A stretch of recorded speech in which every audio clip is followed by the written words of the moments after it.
umaga mga idol. Ito magluto tayo ng itong kangkong. Mag-adobo tayong kangkong. O, yan. Lagay tayo ng mantika. So alam mo yung sasahog natin dyan, yung adobo rin ng manok. Yan ang pinasahog natin. So ano yun yung tira natin na adobo kagabi, kailangan nilagyan ng gulay kasi para maubos, no? So una natin ilagay dito yung bawang. Maglagay na tayo so sobrang init na yung kawali natin. Yan. Diba? Pagin na natin. Adobo tayo ng kangkong. Simpleng ulam lang mga idol. Maglagay na tayo ng sibuyas. Yan. Kasi para maubos yung adobo natin na tira kagabi, ngayon ulamin na natin sa pang-almusal natin para masarap, mainit. At saka lagyan natin ng kangkong. Ito yung pinakasahog na adobong kangkong. Yung tira na adobong manok din. Oh. Yan. Natin.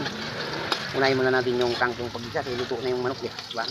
Kasi mas maganda unahin natin manok. Diba? Let's go. Unahin natin. So, maraming ano mga idol, marami tayong ulam na tira. Yun, may ilang kunisa pa tayo. Ito, lalagay na natin tong tong adobo para uminit, lagay na natin. Yan ang pinakasahog natin mga idol sa adobong kangkong natin ngayon. Oh. Yan. Lagay natin. Hindi mahina, hihinahan ko yung apoy, no? Lakasan natin. There, di ba? Luto na yan siya mga idol. Kaso lang gusto ko may sabaw pa rin mga idol. You know? So, mas maganda dyan mga idol. Ilagay na natin yung kangkong kasi luto na yung manok eh. Kailangan natin, yan, lagyan na natin itong kangkong natin. Diba? Diba? Yan ang pinakasahog natin. Diba mga idol? Teka lang. Sobrang liwanag. Yan. Lagyan natin yung kangkong. Yan. Ito mga idol, ito na tayo. Yan ang adobo natin. Sabi mo na, adobo na natin dyan. Yan. Tapos, halo-haloin natin. Sarap mga idol. Yan o. Pag malanta na yung adobo niya yung kangkong, sarap na yan mga idol. Yung manok kasi may timpla na yan o. Kunti na lang dagdag na timpla dyan. Yan. Sarap mga idol. Ito may prito pa. Halo-halo ito mga idol. Yung sahog natin. May prito pa tayo dito. Yan.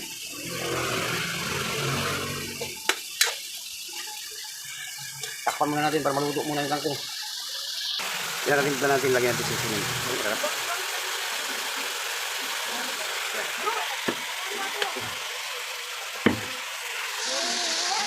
Sobrang lakas. Kinain natin. Sige no, adobo natin mga idol. Bago. Dami sahog yan. Tirang adobong manok ito kagabi. So ang gagawin natin, lagay tayo ng konting suka. Kaya suka.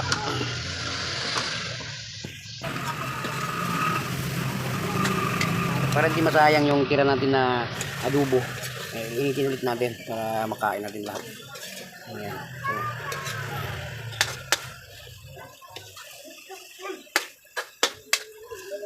bigyan muna natin ng tubig konti. Takpan muna natin. Ayan. Takpan natin para maluto yung kangkong. Pag hindi kasi matigas pa yung kangkong yan mga idol. Tikman nga natin yung timpla kung ayos na ba yun. Tama ba? Sarap. Sarap mga idol. Lami kayo. Ayan. Tikman muna natin. Tingnan natin. Luto na yata. Ayan. Sarap mga idol. Itong ano natin. Yung adobong kangkong. Ang tinawag natin, adobong manok din na tira natin kagabi. Kailangan natin yun. Maubos natin. So, ito mga idol, luto na to. So, nakahanda na yung kanin. Itong kanin natin, bahaw. Kailangan maubos itong bahaw. So, kaya nag-iinit tayo ng nagluto tayo nitong adobo. Ito. Lagyan natin yung natin. Yeah. Ito mga idol. Ito na naman yung ulam natin. Adobong kangkong. Wow, sarap mga idol. Yummy. Ito na yung niluto natin, adobong kangkong, no? Ito tayo. Yan.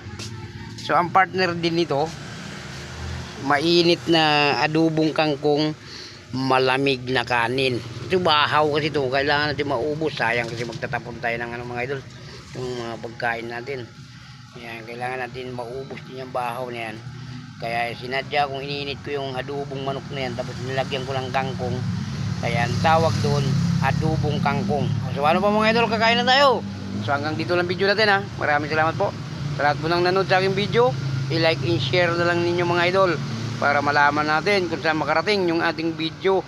So mag-ingat po kayo dyan. Bye-bye na po sa inyo.